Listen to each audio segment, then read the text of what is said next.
All right. I think we're going now. We're live. Hello, hi everyone. Welcome.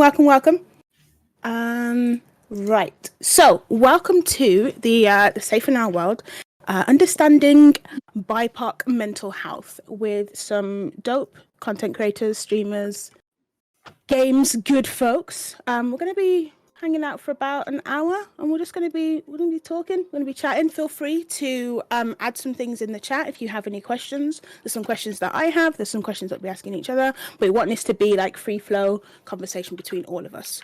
So as means of introduction, I'm Mikayla. You can call me Kayla. I'll be hosting the panel, and I'll allow everyone else to introduce themselves. And we'll start on my left, which is Toast. Is me? Okay. Hi, everybody. My name is Aisha, aka 14 Toast 2. I am a gamer and a PT, habit fitness coach, and dance instructor. Awesome. Next we have Cassie. Hi, my name's Cassie, or Geeky Cassie, and I do community stuff and streaming. And I'm really hoping that everyone manifests me stealing the floof from Chochy right now, because, yeah, I need that. Thank you. Cool. Chochy. Oh, yeah. Hi, I'm Give it to Chochy. me. Pronouns they them. Yeah, this is my Wampus. I'm supposed to say what I do, right? I don't know. I do like variety streaming, like activism stuff. Honestly, just kind of a bit of everything. Professionalism doesn't exist. I just do whatever. Yeah. Vibes. Love that. And we have Dani. Hi everyone, I'm Dani. I also go by Ebonics. I am a content creator. I do a lot of 3D modeling, the art. Also the co-founder of Black Switch UK with Cassie, and yeah, just do a bunch of different stuff within the gaming space. And I am a dog mom. Fun fact. So yes, Oh. hi. Nice. So thank you all for coming, and thank you Safe in Our World for creating this space for us to have a chat, just be chilling. And I don't know, I kind of went a bit formal. It's the host thing, right? Let me adjust and relax. So I guess the first question that I have for everyone, and again, it's like popcorn. So when you feel to pop and share, please do. We don't have to do the same circle that we worked in. But like, how do you take care of your mental health? Just have it wide open like that. To whoever wants to pop and go first. How do you take care of your mental health? What? Netflix? I think there's little things. It's also really dependent on where. I think mental health is so broad. When whether you're talking about things when it comes to nurturing it, whether it comes to burnout, where it comes to whether it's work, whether it's relationships, whether it's just tiredness, whether it's depression. I think it's dependent on what it is that I need, whether it be if I'm burnt out from too many social interactions, so getting excited of doing things by myself. I love alone time, so much so that sometimes embracing that too much means that for my own mental health, I need to escape. And then when I do, I value the time that I spend with other people. So I think it's a broad question, but in general, trying to listen to myself and remembering little things that it's temporary. I actually have a little surprise for you guys for later, but Safe in Our World, everyone wrote all of these cute things to manifest positive energy to people, and I have that for myself. I put out positive memories or nice things that people have said, so when I'm dragging myself, I try to look at that. Yeah. I love that. That's beautiful. That's really sweet. Really nice, yeah. The confusion yes, I have layers, man. I'm an onion, man. There's depth to it. Onions and layers. Yeah, I'm trying not to be so. I'm not shocked. No, I'm not shocked. I'm just like, yeah. Who else wants to share what they do and how they take care of themselves? Yeah. Yeah, so I think it's interesting because honestly, I know I'm fully aware that I'm not the best person at taking care of my mental health. But I think one of the best things I've been trying to do more of this year is kind of like checkpoints, like just finding a moment every day to just be like, how am I doing? Like, how am I actually feeling? And just think about it. Because I think like it's really easy. Like I found like last year, for example, I was really good at just like pretending everything was okay, never address anything.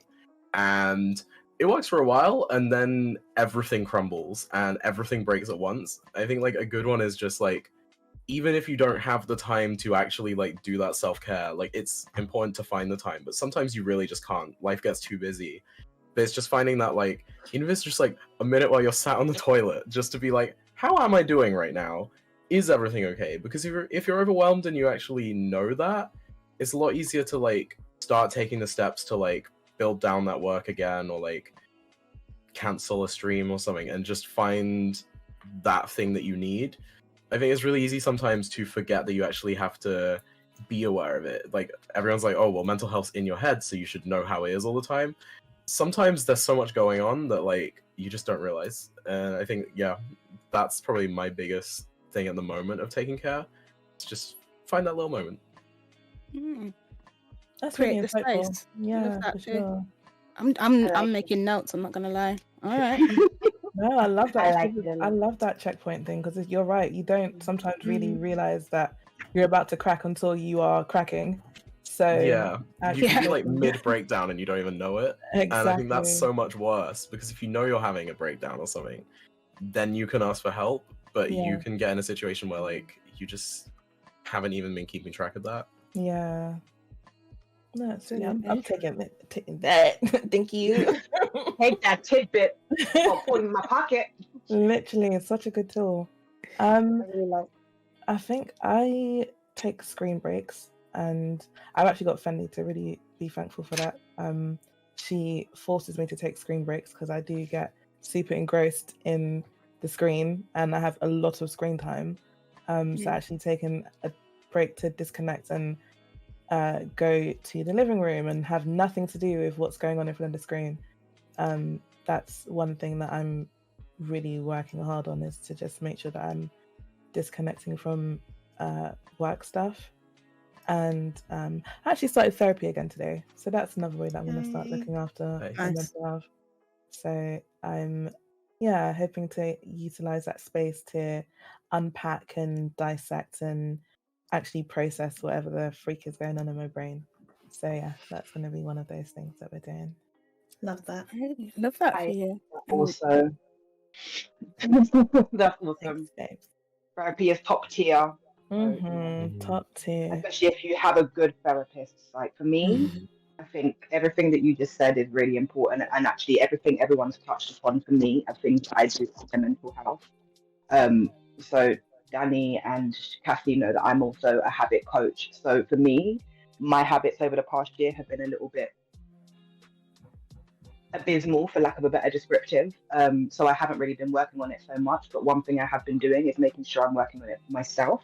So even though I may not feel like I can help others, the same things that I was doing to help others, I'm trying to implement them in myself. Making sure I'm taking time to interact with people, because as much as my social battery drains, I live on my own now, and being on my own is something that's so different to what I'm used to, that actually having that social time is quite important to me, to make sure that I'm staying connected with people. And it's hard, like, because that balancing that overwhelm of having too many people around you and taking too much from you at once, to having no one around you and being so overwhelmed with how much you have that you don't know where to put it all, that's like a big deal. But I think for me also, I recently started therapy, and honestly I've gone through 2 different types of therapy, and I found one that I think potentially works. Not particularly sure how I feel about my therapist, but I enjoy the style of therapy, so we'll see how it goes. And then on top of that, obviously for me as a fitness PT person, I'm always going to say movement. For me, moving is crucial. I remember all last month I wasn't moving. I enjoyed my time off, but I actually took the time not to move, and actually it was the biggest regret that I had, because coming back into movement, I'm like, yeah, energized, let's do this. But actually last month, even though I had good spirits, I did not have the same level of that I've currently got. And I'm not a morning person, but I'm up like, so it's going okay. Mental health checks are crucial. So yeah, all of them things you guys listed are also part of the things that I like to do. Oh, and gratitudes. Because I'm not always a grateful person. I don't necessarily live in the moment. I think sometimes I pay attention a lot more to the things that have happened or that I think are going to happen, as opposed to what I'm experiencing in that moment. So being grateful for what I'm experiencing in the moment and the people that I have around me is crucial right now. I completely agree with that. That checking in on gratitude, and it's a daily practice that I'm trying to keep up. And maybe I need to talk to you about that, the habit of that, Toast. But being able to have that check-in, whether it's the beginning of the day, the end, or whatever, but like, what are you grateful for? Not only for those around you, what people have done for you, but grateful in yourself. That self-gratitude, I think, is really important. That is the thing that we tend to forget or put lower and lower on the list, but we're the only person who's going to always be with us, so we need to make sure that we're telling ourselves the good things that we need to hear as well, the reminder that, hey, I love you too, and to keep that up. You've got to maintain your personal relationship with you've got to do that. I co-sign on everything that you wonderful folks have said, and just adding that there are some key people that I have that I can check in with, that will check in on me. So I'm the one that has I'm one of the strong friends that people say, oh, can I speak to you about this? Like, yeah, absolutely, babes. But then I have also got a select few. I'm like, hey, when you see this behavior from me, or if you don't see this, check in. I'll need you to, I don't want to tell you every time that to check in, but these are the things like to be aware of. And because I've got just good folks in my corner, they do that. It's a good idea to give people those signposts as well, I guess, because I always forget that actually, you your habits, but it is kind of important that you do flag those, because I think sometimes it is really hard to ask for help, but the right person in that situation will know to give it. And don't get it twisted, I'm unreasonable. I'll be in a mood and think, how come you can't read my mind? What do you mean you haven't? Yeah. What do you mean you didn't know? Are you serious? And that's just the Aries energy in me. I know that, but on the calmer days, I'm able to speak that out, and it's not always easy for sure, but it's that practice of the thing, right? And I think one thing that you all mentioned, you were talking about social battery and interacting with folks. What I heard there, the importance of boundaries. Any boundaries for yourself as well, and that's something that I'm I've gone on one extreme of right, nobody talks to me, I have complete space, and then I've let people walk all over my boundaries. I'm curious about the boundaries that you've put in place to help with your balance for your mental health. Again, popcorn, whoever feels to pop. I'm gonna keep it real. I'm gonna interject and I'm gonna keep it real. My boundaries are they're being worked on. They are a work in progress. I have gone from living in spaces where I've had a lot of people around me, and I have spent a lot of my time accommodating those around me consistently to the point where my needs were neglected. I now have a few people around me who are very focused on what my needs are. What do you need? What are you trying to achieve? What do you want? And they're making a very active effort to ensure that I am actively doing these things. And I feel like in some ways, seeing people help you enforce something that you're struggling to enforce yourself is actually really empowering. You're like, okay, they think I can do it, so why can't I do it? That means I can do it. So I'm gonna do it. I'm gonna start enforcing these things. So for me, boundaries is something that I'm constantly working on. But one of the boundaries I'm trying to work on is people's access to me. Mm-hmm. I do fitness. I'm a fitness influencer on Instagram, so I have a lot of people in my DMs asking me a lot of fitness questions. And whilst I'm usually a person, I'll be like, oh, okay, cool. I'm gonna send you a whole workout. I'm gonna send you a whole presentation. I'm gonna send you this PDF and this infographic that I made. No. Firstly, these are services people pay for, so I have to start making sure that them boundaries are in place. If you need advice from me, I can give you advice, but that advice stops at a certain point.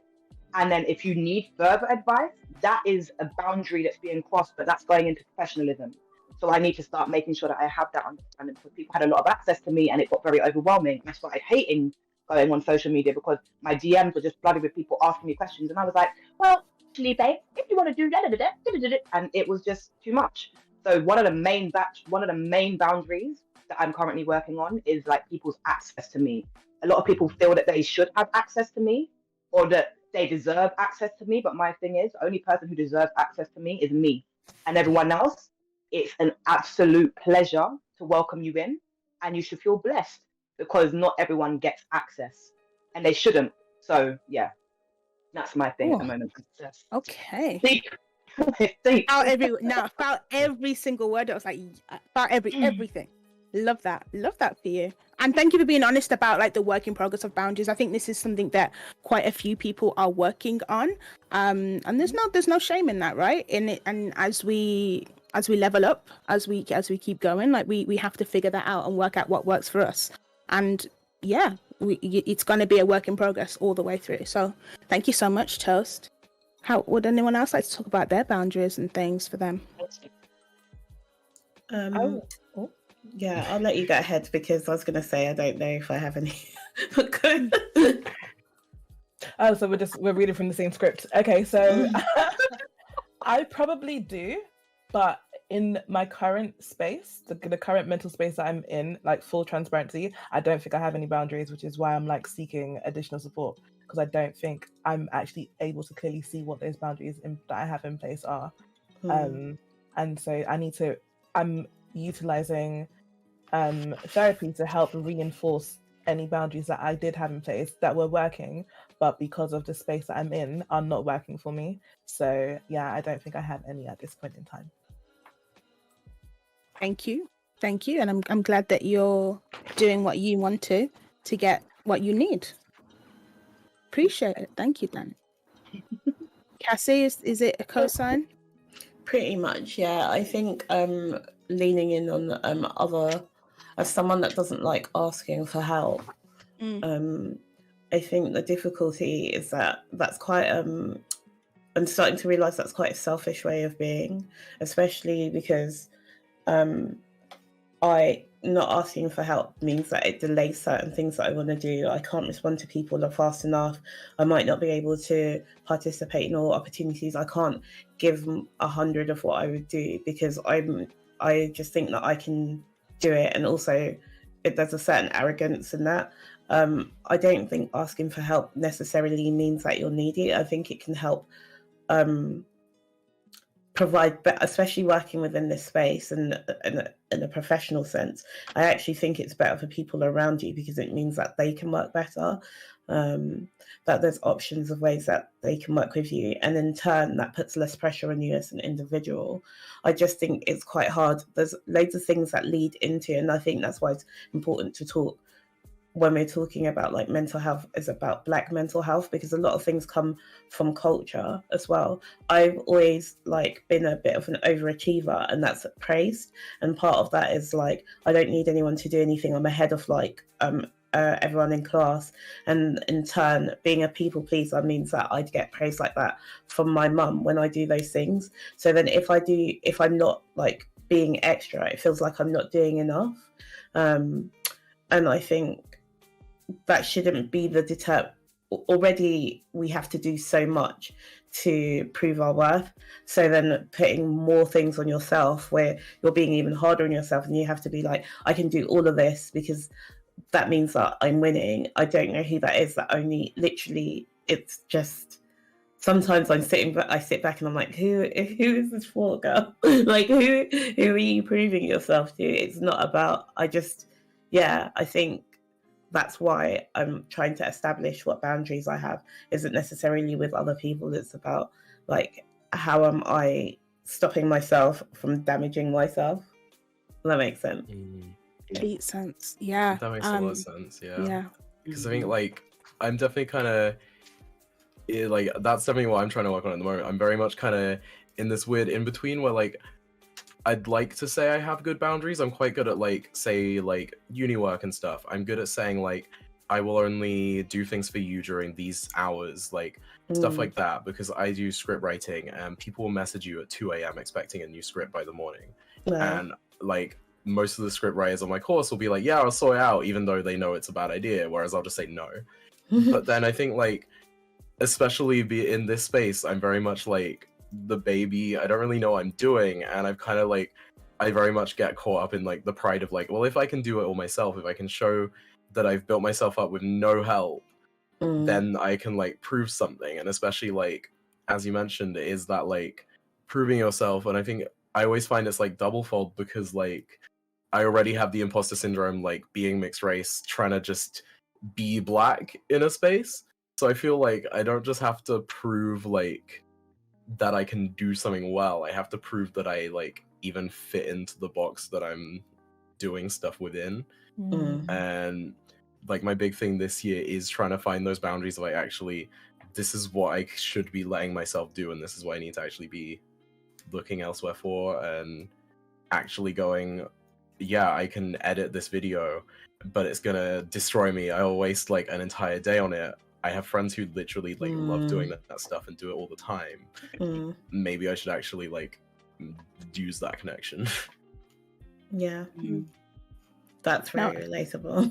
Very feeling it. Oh my days. Right. So there's a couple of things that folks mentioned that I want to come back to entirely, and thank you for your honesty and for sharing in this.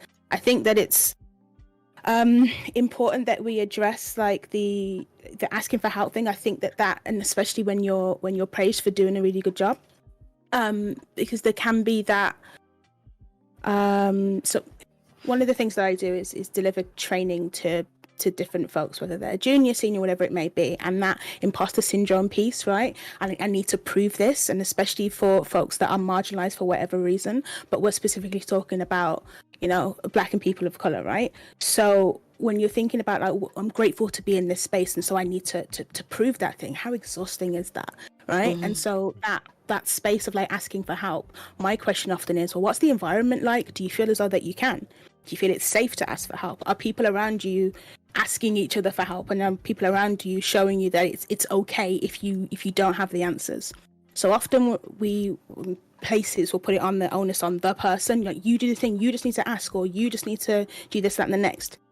I'd encourage people just to think about what you're doing to support those around you, all right? What you're doing to have them feel safe. We talk often about safe spaces, and we're aspiring safe spaces. What are you doing to make it comfortable for those around? So is someone feeling okay there? Actually, if I ask this question, I won't be ridiculed. If I ask this question, no one's going to hold it against me. If I ask this question, we're all going to grow and learn from that. What is the culture that you're creating and you're perpetuating and allowing to happen to make it feel okay for people to do that? I just set that as a bit of a challenge for us all to think about, because for those chronically high achievers, yeah, it's tough, right? And you've had all of the gold stars, the applause, the certificates, and all those things that will say, oh, well done, you've done this by yourself. It's a lonely spot. How are we making sure that we're looking after each other, folks? Reach out, make the space okay too. Also, the word should, bin it. By whose standards? For who? Societal what? What's the should that you like determined for you? And again, I know the work that Safe in Our World do. I'm a massive fan, obviously. So again, it's just those tips and tricks for people to kind of consider, just reframing what should means, whether it's for the external or if it's for you. Keep that internal checking going on and happening for you in all of the processes, because you can get caught up with what should be or what it may look externally, and you lose yourself. And fam, ain't nobody got time for that. You need to stay attached as possible to you. I'm gonna leave it there, but allow should, please, everyone, please, let's just bin it. Okay, so what I'm curious about, especially we're talking about Black and Indigenous and people of color's mental health. Who inspires you or has inspired you to take the steps that you need to prioritize you, and like what did they say that really made you consider, I'm actually going to take myself seriously and my mental health seriously? Who can folks go and look? Who else can folks go and look to and learn from? Such a good question. I think probably this is going to sound wild, but literally no one, but in a good way, because like until I started being honest with people, until I started talking to people, I didn't realize like literally everyone is struggling. And I used to think, oh, this person's doing amazing, how do they do this, etc., etc. And then I realized like you have no idea what people are going through. You have no idea like whether it be achievements that they've made, or like if there's certain things that they've done. You have no idea the path that it took to them. Don't know what kind of grief that they've gone through in the past. You don't know like how they deal. You don't know anything about their relationships. So instead of like kind of trying to emulate what I would see of like people's like self-care days or whatever, I tried to shape things on like books that I'd read, or feelings that I'd felt, or like good times, rather than the individuals, because it felt pressure. I know that it sounds strange, but I felt pressure to try and like match people's positivity, because a lot of the time when you dig deeper, there's so much more that goes behind it. There's a lot of work that people put in to get to where they are, if that makes sense. So I tried not to do that. I went the other way. I don't know if I'm explaining it properly. No, you absolutely are. Yeah. Drawing inspiration from those around you of what not to do. Kind of, yeah. It's more of a thing of, yeah, sort of, Yes. and also no. Just more of a thing of like, it's not that of not what to do. It's just I have no idea. You have no idea what anyone's going through. You don't have any idea of like the path of what they're doing. So you could try and emulate certain things, but you don't know what kind of work has gone in behind. You don't know what kind of experiences that they've gone to. So I spend a lot of time like looking forward rather than like left and right at like, because what works for someone else doesn't necessarily work for me, which is why I think like what Toast and what Dani was saying earlier is really important. Like you need to find therapy that fits with you, because it's not a one size fits all when it comes to mental health. So not necessarily like looking at someone would fulfill that for me, but I do like the pockets of advice that people give. So like I posted earlier on I think maybe it was the end of last year, about what kind of things people do to make themselves feel happy, and I think like tips help, but like trying to like think, oh, this person's got it together, they're my inspiration, is I feel like it's probably a bit damaging for me personally. Okay, thank you.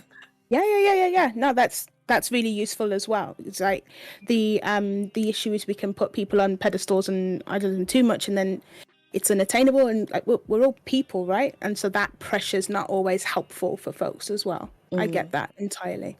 Thank you. But that, Cassie. again, that's just for me. you. Yeah.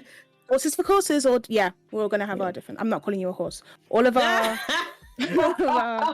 I just know how shady you are. You've seen it. All of our, she called it a horse. The way that we do things is different. Someone clip it. I need someone in the backstage to clip it. I was called a horse and safe in our world. Imagine this. Strip me of my patronage. Oh no. No. Oh no. Oh nay. Oh no. No, Cassandra, no. I'm not gonna lie. That tweeted me too much. Host, please. All right, Come thanks on. everyone. It's been great. The thing is, this is my first luck, because she knows I literally endorse her shandigery.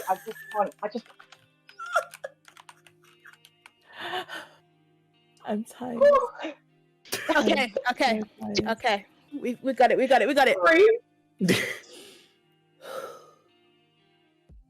Comic relief. Right. Inspiration. Toast. Anyone for you? I'm gonna keep it real with you. I kind of align with Cassie. I don't think there's anyone particularly who inspires me to look after myself. However, there was a conversation I had with Cassie and Dani actually a couple of months ago, which did make me and it made me sit down and really assess what I was doing, how I was looking after myself, how I perceived myself as well, because I think how you perceive yourself is actually really important in how you look after yourself. When you don't perceive yourself in the same way that other people perceive you, you don't look after yourself. Obviously, it doesn't really matter how people perceive you, but if people see you for you and you don't see you for you, then their input is actually very, very valuable. So for me, I would say, even though they are inspirations in their own rights, I would say in terms of my self-care and stuff, I wouldn't say that Danielle and Cassie were specifically inspired me, but they definitely inspired me to take some initiative for self and be like, I actually need to look after myself better. I think I undervalued myself an awful lot, and I wasn't really paying attention to what I was able to contribute. And that was something that I think, just as a basis, looking after self and understanding your value is a form of self-care, in my opinion. So for me, I would say I don't have anyone in particular, like Cassie said.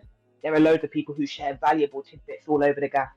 But I would say specifically, a conversation that I had with said two individuals, thank you, boo things, kind of encouraged me to be a little bit more focused on self and look after myself more.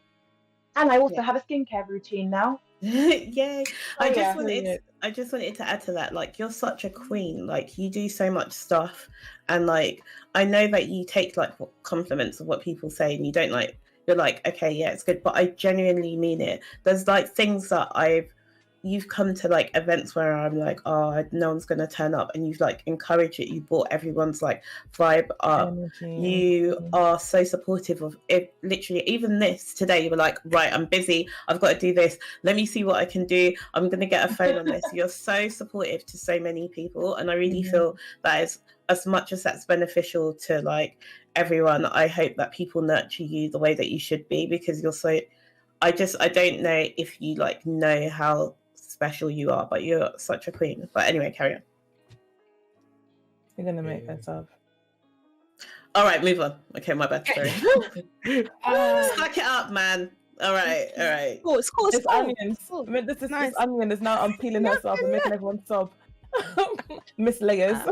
We need running water. Cheers. Right. Do you want another dad joke? Is that what you need? No, thank you. Next question. See ya. If I could just quickly say, yes, please. Yeah, I think like the main thing that I kind of learned to do more this year, like last year, end of last year, is like be inspired by yourself. Like look back at everything you've already done, because like it's really easy, you're like on a trip, you don't look at everything you've already passed, you look at the mountain you're still going up. And it wasn't till like some things I did last year where I was like, well, I can't do this, or like I'm not gonna like ask for help, this thing is a problem. And then it was one of my friends turning around and being like, no, actually you need to like stop sitting here like there isn't stuff you've already done. Look at everything you've already done, where you are now because of everything you've done.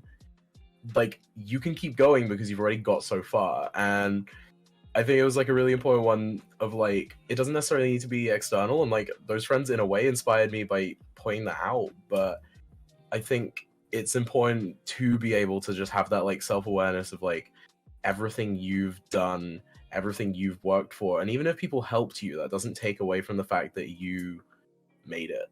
And that can be like the smallest things. You got out of bed today, that's amazing. But it can also be like sitting here on this panel, we all made it to this, well done. Like, yeah, I think progress is an amazing inspirer. Absolutely. I love that. I love that, Chochy. And I think that that's something that is so important and such a hard starter for some folks. May I ask, and I know I'm being cheeky, how did you get started with that self-reflection? Like, actually, yeah, let me look back, because the first thing that so many people do is like, oh no, I haven't done anything. How do you have that look back? Is it about getting your calendar out and you're like, oh, okay, this is what I did on this day? Like, what does it look like for you? So I think it is just like, even just like those tiny milestones. Like one of the things I use, I have this app called like Habitica, and basically you put in all the habits and stuff you're trying to do, and it's like a little D&D game, and you get points. And I started like a little way through last year because my sibling told me about it, and then I hit like a really high level, and I'm able to look at that, and it just kind of puts it all into numbers for me. But then it's also, I think it is like, it's knowing what works for you, because for me it's definitely like, it's numbers. I've been taking like my stream goals and making them really small milestones instead of like these ones that I know I'll never hit, because it means that it's something that I can look at. And yeah, like just that checkbox of did you make your bed today, those little things. And like, yeah, the way I got started was really just one of my friends turning around and giving me that tough love of like, no, look, like you've done all these things. But I think the best way to get on that is just to start writing it down. What have you done today? Like, as I said, we've all come to this. Even people in chat, you're already working towards better mental health by being aware of it and learning new things about it. And I think that alone is really important, because it's those first steps. And by breaking everything down and finding the system of representing that works to you, like you can kind of find the habit that works best. Thank you, Chochy. Dani, how about you? How do you take stock? How do I take stock? Yeah, of what you've done, what you've achieved, and yeah, how far you've come with things. You're asking important questions. But I'm sorry, I know it wasn't for me, but I do want to highlight. I feel like recently you have been doing that though. Tell us. There we go. I did. I feel like I was trying to do. Yeah, I was actively, when I bombarded everyone on Instagram with everything that I had done.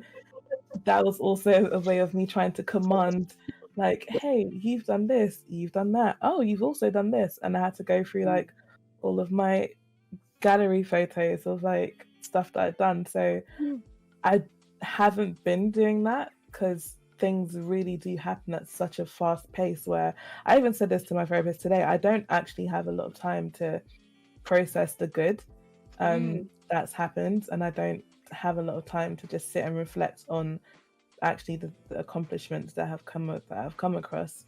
But when I do take moments like I did that in December, it was really helpful to just see like, wow, I can see why I'm so tired right now, because it's been a busy couple of months, and there's so much to be grateful for and to actually take in that has been achieved. So I'm definitely working on tackling that better. I have a little jar that's behind this sign that I'm just going to start writing little things to put in. So kind of like what Cassie's got actually. So I bought it actually to just be a way to physically write and then pull out, oh, this is something that I've done, or this is something that someone said that's really nice, as reminders when I'm in a not so great space, to actually have moments of reflection and to keep grounded. So, but yeah, and yeah. So working on it. Thank you. Yeah, I remember the Instagram reels. I was like, yo, this is dope. And sometimes, yeah, it takes the time. I recently, I spoke to you about it earlier. I had an interview earlier, and to get that interview, I had to redo my CV and write a new cover letter. And you know what? Like I even that, yeah, yes, it's a very professional thing to do, but in looking at what I've achieved professionally was really, really helped just boost with me as well. So similarly in terms of writing down things, and you can have it with stream goals and those sorts of things, or in other spaces if you're not a streamer, right? This is another thing that you could do as well. It's having a look at your professional achievements or your extracurricular achievements and having them down. And when you have them on your CV, a one pager, even if it's like a bank of your achievements. So when it comes to any sort of interview situation where you can kind of lift and like copy and paste it in, that can be useful as well, because I'm aware that there's some people who are going to be listening in that may not stream and may not game. So it's those other spaces too. So redoing your CV and cover letter as a reminder of what you've achieved can also be a way to remember how dope you are too. I feel like there's more coming from you, Toast, like you're itching to add. Like what? Because I'm thinking like habits, like this is in your space. Yeah, I'm just co-signing. I'm loving what you're saying right now. I think for me, the key thing that I used to tell my clients is about looking at where you've started. And then once you figure out where you're starting, you can look kind of at the progress that has been taken. One of my favorite things that I used to say was that sometimes people think that habits are easy to kind of like build and stuff. And they're not hard, they're just challenging, especially when you have other habits that are so prominent and so dominant in your life. So I would just say, as a basis, like depending on what you're doing as an individual in terms of your career, habits, passions, whatever, it's probably more so about you acknowledging the enjoyment that goes into that as well. Because if you're doing something and you're enjoying it, you're going to have a lot more excitement when it comes to reflect, and you're going to feel a lot more empowered if you're enjoying it. If you're doing something you're not enjoying in any way, shape, or form, then it's going to be really, really hard to take note or stock of the things that you've achieved or done, because they're in areas and kind of environments that have zero real bearing on your life or your livelihood in the grand scheme of things. Yeah, like it obviously, cost of living, your livelihood is at risk if you don't work the job you don't like. But there has to be something, I think it's called ikigai, which is like where you have all of these different elements, things that are good for your financial well-being, your mental well-being, your, all of these different elements that come together as one. And I think even if you have a job that isn't something you're passionate about, there should be something in your structure that you have going on that you can kind of fall back on and be like, that is achieving. So might be like roller skating or something. You couldn't roller skate before, you were dropping over all the time. Now you can go in a straight line.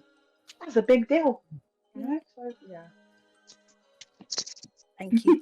Yeah, yeah, having that space for passion, and not you don't have to get all of the things from one thing. You can have, like, you've got your different friends who you do different things with. It's the same with your daily activities, right?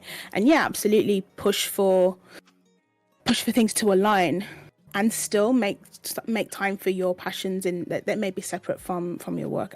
Yeah, like, I think that's just a message that people need to hear as well. So yeah, absolute co-sign on that. I want to bring it back, as I'm aware of time. So I want to bring it back to specifically the community that we're talking about, and I want to know what your dreams and fantasies are for Black and Indigenous people of colour with their mental health. I'll be very honest with you. The first time that I ever had to sign off from work because I was not feeling very well. I was not feeling very well at all. There was a lot of that community, what will people think? What will people say? There was that heaviness added on to the fact that I needed time, but like, it was that, yeah, like you keep your business in your house. That, like, as Black people, like, you don't talk about this stuff, like this, it is what it is. But if I'm taking time off work, I obviously need to, but that was a heavy load that I was carrying on top of everything else, right?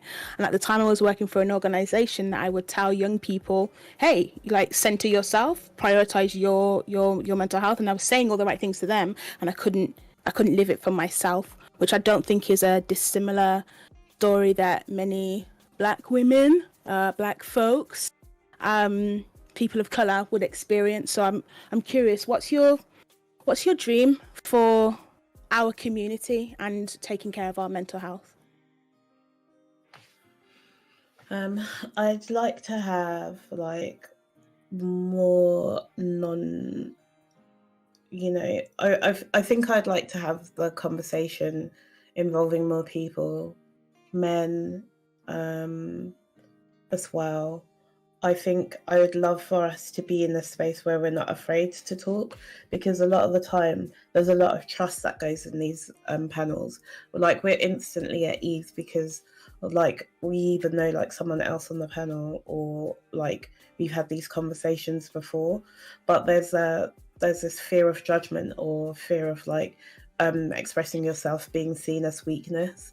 So being able to have spaces where you could have those conversations, whether it be on stream or off stream, where you can be honest about how you're feeling, and it not necessarily be a thing of like, I'm expecting you to fix it, but just more of a way to like talk and then that's it. Just say like, this is what I needed, this is what I felt. If it's something more than having like trained professionals being there, but being able to have these pockets and spaces to have that, because I feel like I'm more direct and more honest with how I feel with these panels than I am like, you know, say throughout the whole week, because you really get to sit down and not be distracted and just focus on where you are and kind of like express yourself with people that feel the same way. So yeah. For sure. Thanks, I would Kat. like more.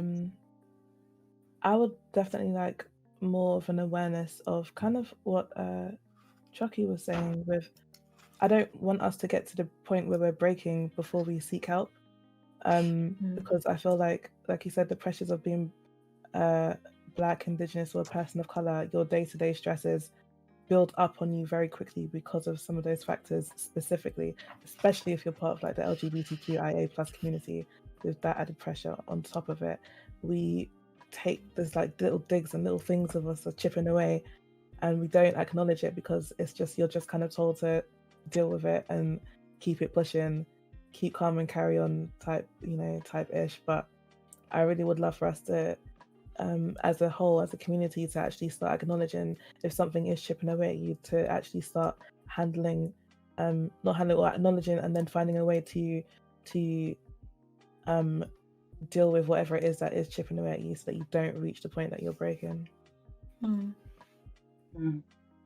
Good you. point. Very good point.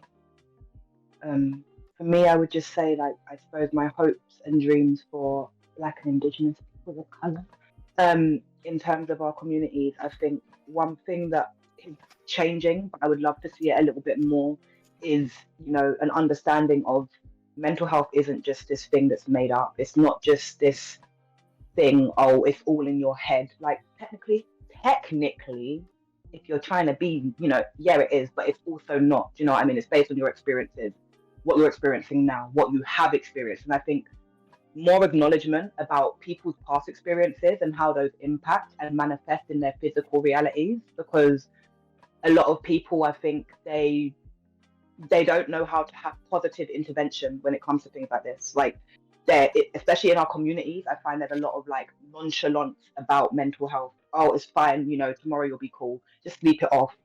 Go, you know, let's go have a nice soup or a good meal, a nice cooked meal. You'll be fine in the morning. And sometimes, you know, sometimes a cooked meal or a good sleep is literally exactly what you need. But sometimes it's not. Sometimes you need something more. Sometimes you need someone who says, I see you, I understand you, I see that you're going through a tough time. How can I help you? And they don't just say that for the sake of trying to look good. They say it because they genuinely care. They care about your well-being, and they want to know, how the hell are you doing? You know, I think a lot of people, they have performative care. Someone's gone through a tough time. Oh, hey, how you doing? And you know, I understand that, because sometimes it's a case of out of sight, out of mind. So it's not always a case of, oh, that person is only doing that. But I think we have to be realistic with ourselves and be real and say, there's a very clear nonchalance towards mental health in the Black communities, because we have so much of things that we're battling against. As you guys said, you know, in terms of obviously even with the additional pressures of you guys, you know, being part of the LGBTQIA community, you know, that is an additional struggle. But outside of that, and outside of potentially being black as well, there's obviously other things that you're dealing with, microaggressions, you know, all of these things that completely deter your mindset and your mental health. You could leave your house in amazing spirits, and within half an hour of being outside, you've encountered so many things that has actually just flipped your day on its head, that you have to really sit down and stop of what the hell has just happened. Like, am I, like, what?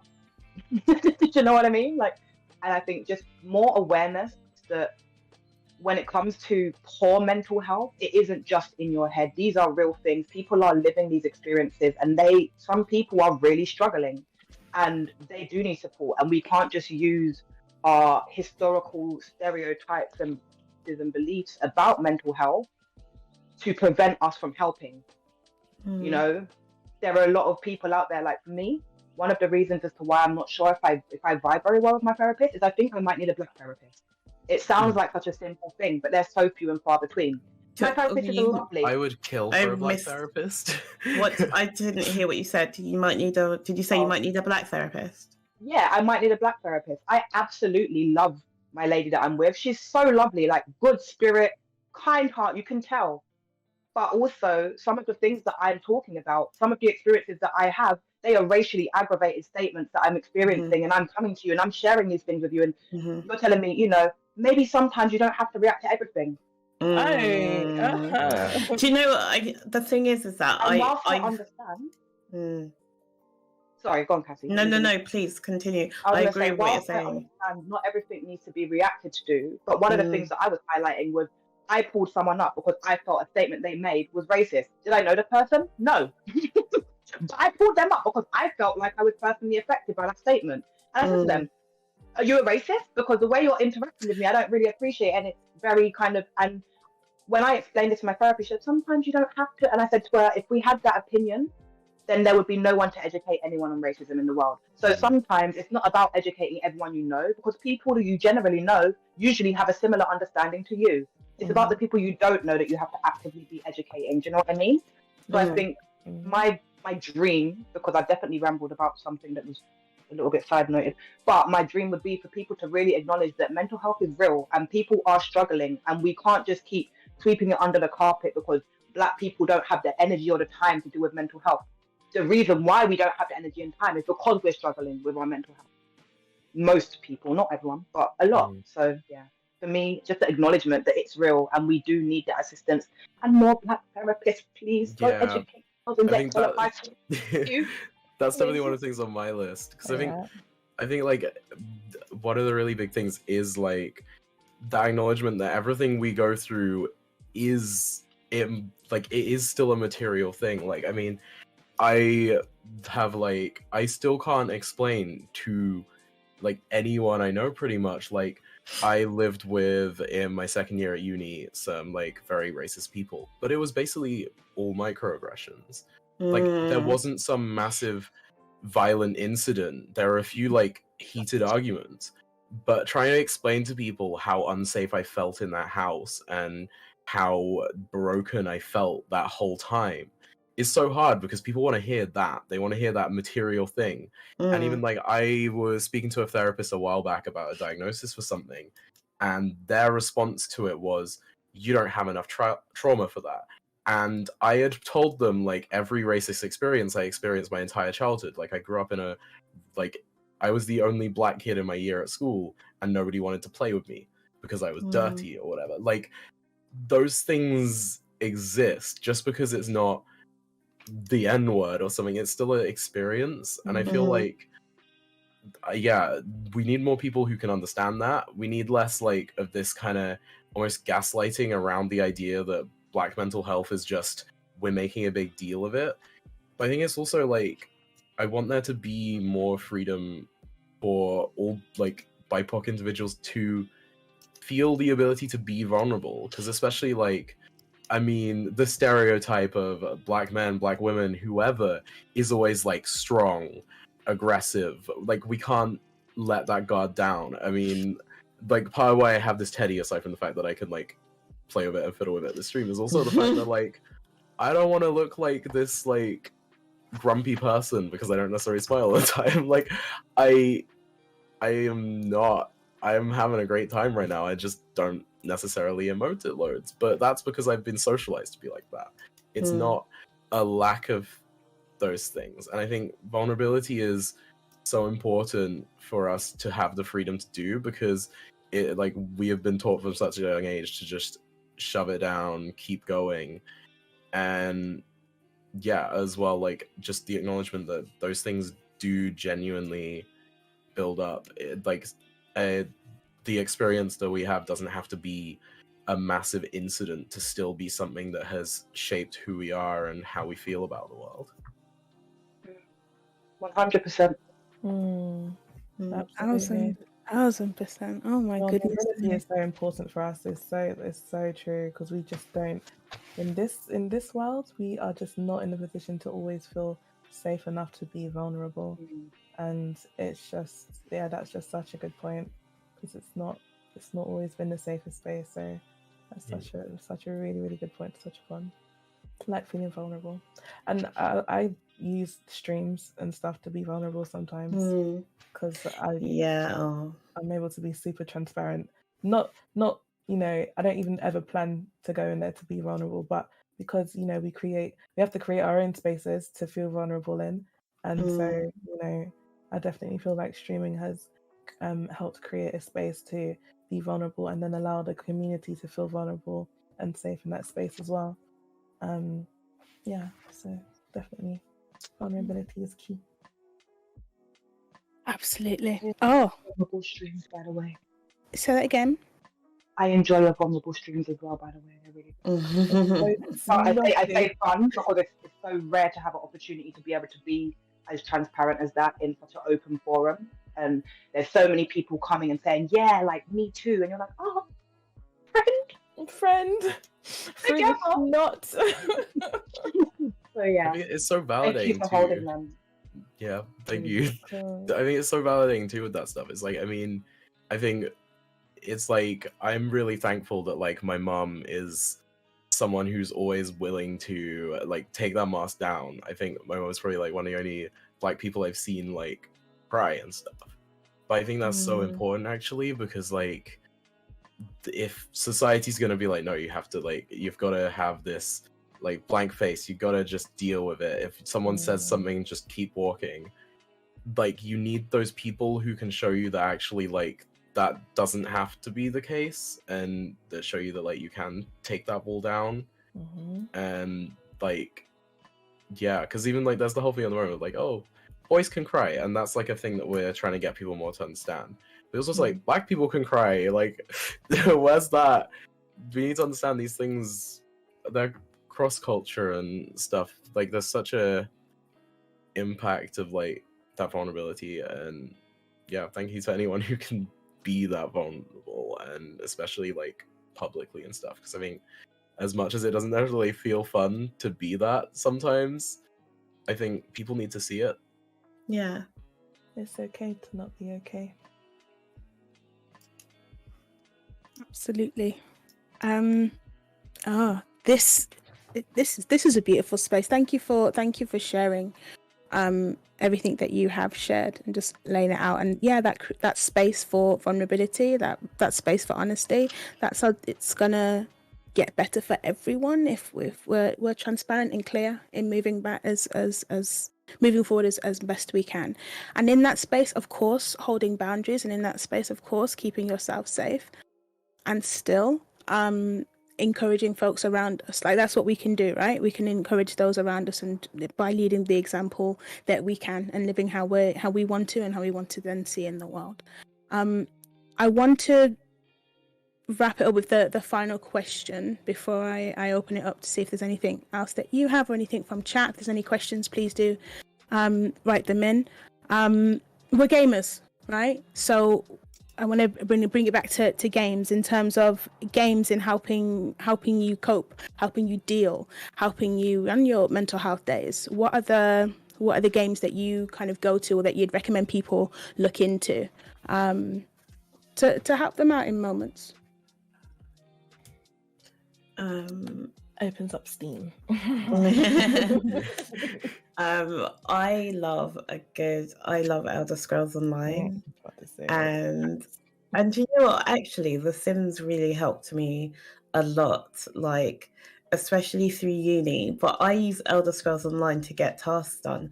I get so overwhelmed that when I've got like stress, narcolepsy, when I get really stressed out, or if I have to do things, like if I've got something to do at 3 p.m. and I'm stressed out at 2, I'll fall asleep. Like Dani knows this. It's such a problem because I'll have like 10 minutes ahead of time, and it's because I've got so stressed out about it. So I use Elder Scrolls Online because it's so addictive. I'll do one quest and one task, and then the reward for doing the task means that I get to play the game. And so I'll do a quest again, and then once I've completed the quest, it means I have to do a game. And it's helped me tackle so many things. Like it's such a good thing for me, and it makes me feel really like happy. And also The Sims. But I've been like trying to play games off stream, which is really hard because by the time I finish work, I'm in bed and I'm exhausted. But playing like a game off stream where you can just have fun and just have something for yourself is really important. So Zelda is back in my life and I just play that on the Switch and I love it. Yeah. Thank you. What other games have we got, folks? So mine's kind of a cop out because it's not a video game, but like Games, probably yeah. the big one for me is D&D. Like, I mean, if you guys have seen me in the server, I talk about trying to organize campaigns and stuff a lot because D&D for me is like it's an escape. You don't have to be yourself, and like I mean, I tend to DM. Like there's a whole world that I can build, and that world doesn't have to deal with a lot of the issues that we do, or like I can get those feelings out. Like my bosses will be, a lot of them are like based off things that I struggle with and things that like I can't necessarily resolve, and so I can like get that feeling out in a way where it's like healthy and it doesn't affect anyone. And like then as well I can have those conversations with friends and stuff because they've had to like deal with that villain as well and like face that direct thing that I can't handle. And like yeah, I think from both the player perspective and the DM perspective, it's just really impactful. But yeah, I think people don't really talk about how the DM side also helps sometimes. Also mini Metro, because it's just really calm. I'm sorry, I have a question just to confirm. Is DM Dungeon Master? Yeah. Okay, carry on. So I just wanted to make sure I was following. But yeah, because I can see some people in chat talking about it as well, because it's a great way of like just exploring things that you don't know how to place and stuff. Like I've done whole things of like just one of my characters is basically just me trying to deal with that whole thing we were talking about earlier of like imposter syndrome and like overachieving and stuff, because I made this character who is a dropout and they don't know what they're doing half the time. They know a lot of stuff, but their common sense is like not there. But it's really fun because it actually lets me like let loose a bit and not have to like have that standard that I'm always trying to push on myself, because actually like I can go do the really dumb thing and that's just the game. Oh, thank you. Toast, Dani? For me, I'd say there are probably 3 games in particular that I would go to if I'm feeling a little bit stressed, but it depends on what in particular is going on. So like if someone has annoyed me, a bit of Call of Duty, just Insurgents, whatever they're called. And then Did you say Call of Duty? Yeah. Okay. Pew pew pew. This is a safe way. And then the other 2, which are a lot less like, I have an obsession at the moment with Civilization. I've been playing it since Christmas, and anyone who has me on Switch, Oh my will see that I god, have not yes. stopped playing it every single day. Yeah. I am playing Civilization at 1 o'clock in the morning, dropping my Switch on my face. I am obsessed, and I love it because it's strategy. So if I'm having an issue trying to figure something out, I'm like, I'm gonna go play Civ, because these people are trying to invade me. They want my resources. They want my civilizations. How am I going to prevent them? And that actually helps me to kind of get out of the stress of what I'm trying to figure out, find strategies for that, come out of it and be like, actually, maybe I have a solution. And the last one is actually a game that I initially watched Dani play, and I remember being like, what game is this? And as soon as I finished the stream, I went onto my laptop at the time, I went onto Steam and I downloaded it, and it was Unpacking. I love Unpacking. If I just feel overwhelmed, I just go sit and unpack. Now you'd think unpacking is overwhelming, especially considering I have a lot of trauma revolving around moving home. But it's like taking control of that trauma in a different way, and I am able to just organize spaces peacefully.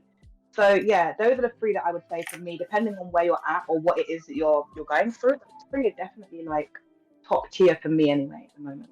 Nice, thank you. Love Unpacking.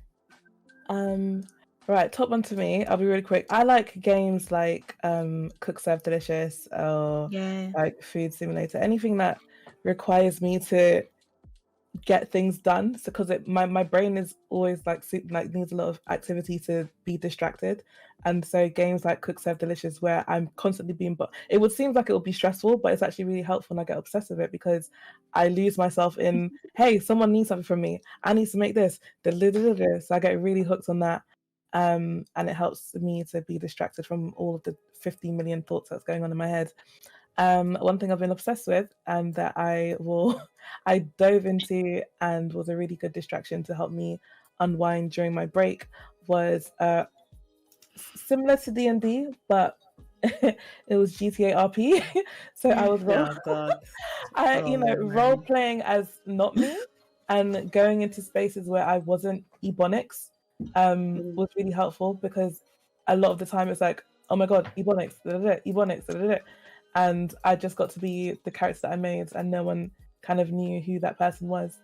So I got to disconnect from work and disconnect from being a person that has a lot of stuff going on, and also, well, Sims was a lot, but because I think I've overdone it with Sims now. So, but yeah, so for now it's definitely a GTA RP and games along the lines of like Cook Serve Delicious or any kind of task focused game.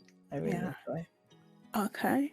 All right. I've got some tips here for games as well. So thank you for that.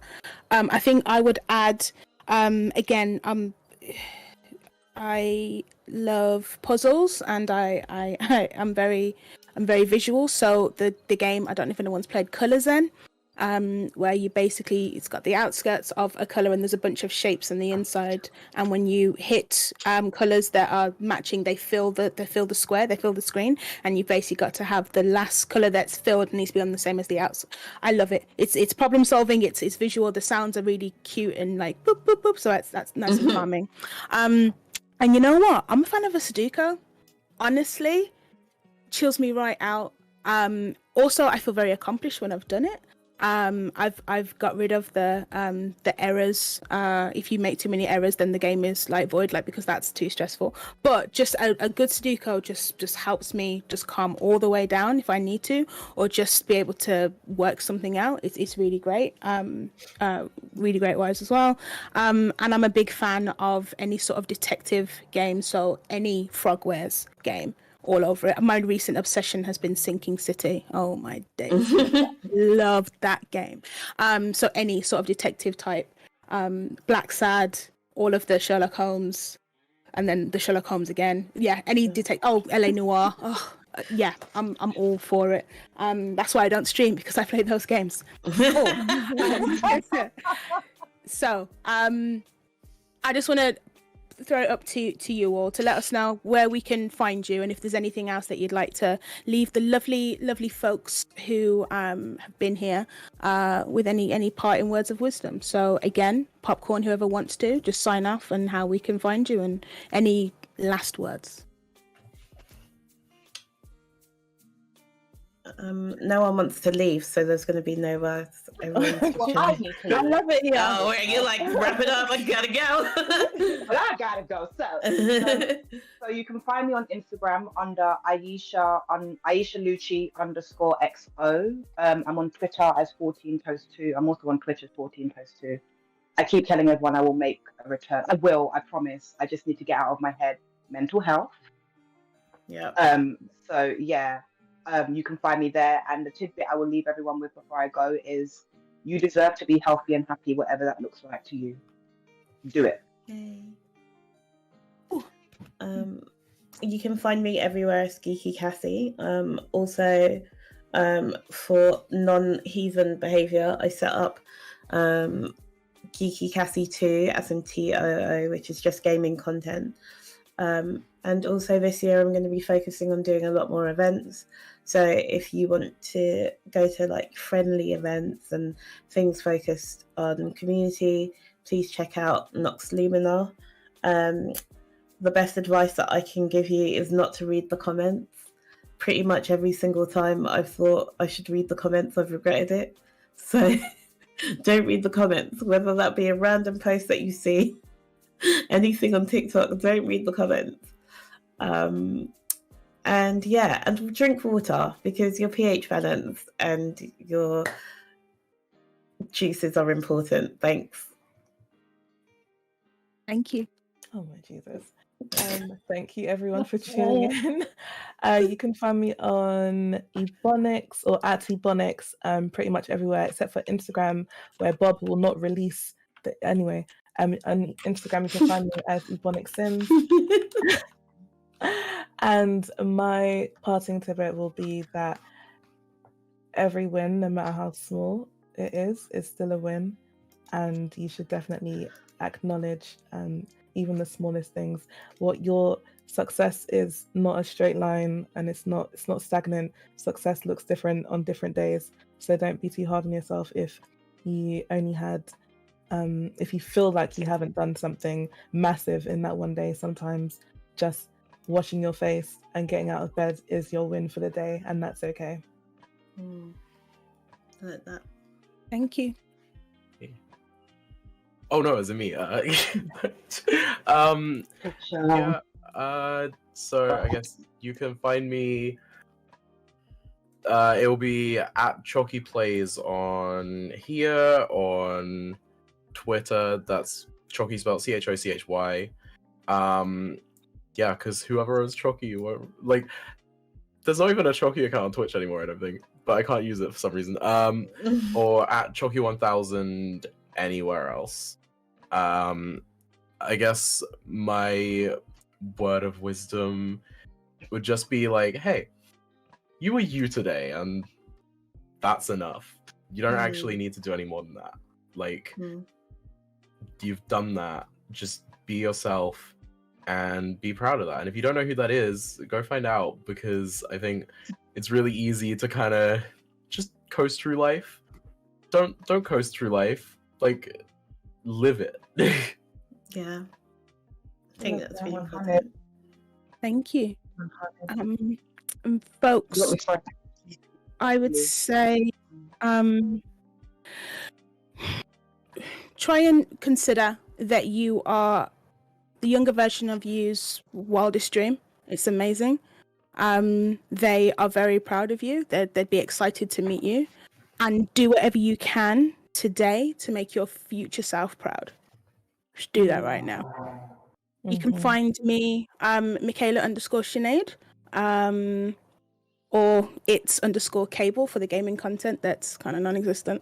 But again, especially for those of you that are in the Midlands, there are #GameJoy events that I deliver, which is exactly about focusing on our mental health and our well-being, using games, and pretty much the old school like at home, or old school at Nan's house, playing games, right, with your cousins and things. That's entirely the vibe of GameJoy. So if you're around and you want to play some games with some folks that get it, and you don't have to be the best player, you can just enjoy, reach out and we can talk about some events that you'll be able to come to. But I want to thank all of the panelists. I want to thank Safe in Our World. I want to thank everyone in chat. This has been a beautiful time, and yeah, appreciate you all, and thank you. Hi. Thank you. Thank you so Great much for job, having us. everyone. Thank you.